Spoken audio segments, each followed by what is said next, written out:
Halo, nama saya Ansila Filema dari SMA Negeri 57 Jakarta. Seperti pada judul, saya akan membahas tentang permasalahan lingkungan yang dapat diselesaikan dengan zat kimia.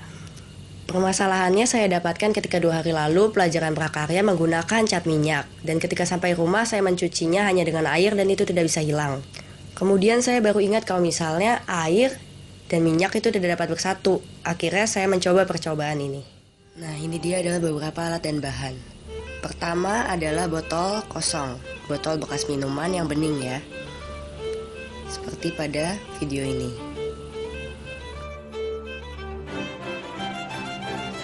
Nah, lalu di sini ada sabun cuci piring, atau bisa juga pakai sabun pembersih lantai atau shampoo. Di sini saya menggunakan sabun cuci piring dengan merek yang mungkin kalian tahu apaan itu, hijau-hijau kayak gitu.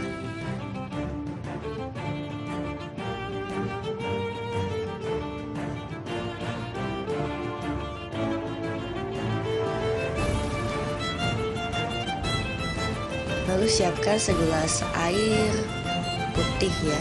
Bukan air putih deh. Pokoknya air aja deh, air apa aja. Bisa air aqua, bisa air mentah juga bisa. Yang penting bening. Nah, itu dia. Minyak sayur ya, minyak yang buat biasa goreng itu. Dikit aja, nggak apa-apa dikit. Sekitar 3-5 sendok.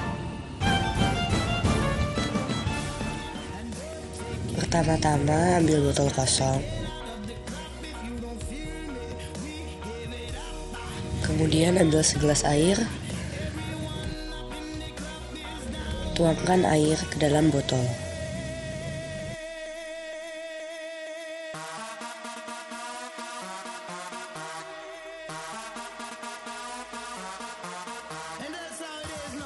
Setelah itu ambil minyak goreng, tuangkan minyak ke dalam botol.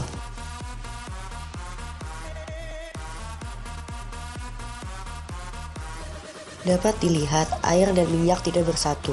Minyak berada di atas dan air berada di bawah. Lalu kita bisa kocok botolnya. Fungsinya untuk menyatukan minyak dengan air. Tapi lihat apa yang terjadi.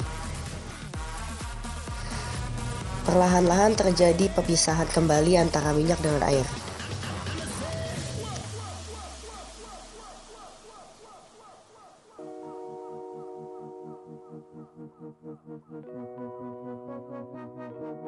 Ya, dapat dilihat jelas pemisahannya antara air dengan minyak. Hal ini disebabkan karena air memiliki gugus polar yang bersifat hidroksil dan minyak memiliki gugus nonpolar yang bersifat rantai akil. Alasan lainnya adalah karena air itu terdiri dari molekul kecil yang beratom 3, yaitu 2 hidrogen dan 1 oksigen.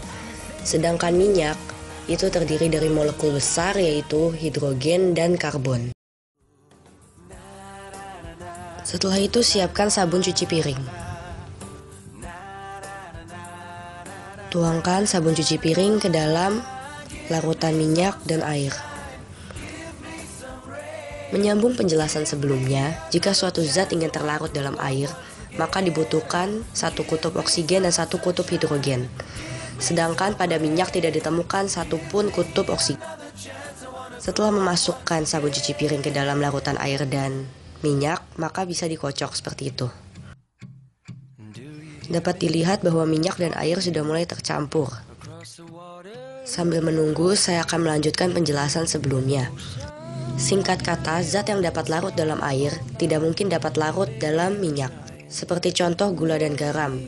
Mereka bisa larut dalam air, tetapi tidak dalam minyak. Sedangkan bensin dan lilin dapat larut dalam minyak, namun tidak dalam air. Dapat dilihat minyak dan air bisa bersatu, karena di dalam sabun cuci piring terdapat zat surfaktan. Zat aktif surfaktan memiliki 2 sifat dari air dan minyak, yaitu gugus polar dan gugus nonpolar. Pemecahan dari masalah saya adalah, untuk menghilangkan minyak pada tubuh, maka dibutuhkan sabun yang mengandung zat aktif surfaktan, supaya dapat melarutkan minyak dalam air. Sekian dan terima kasih.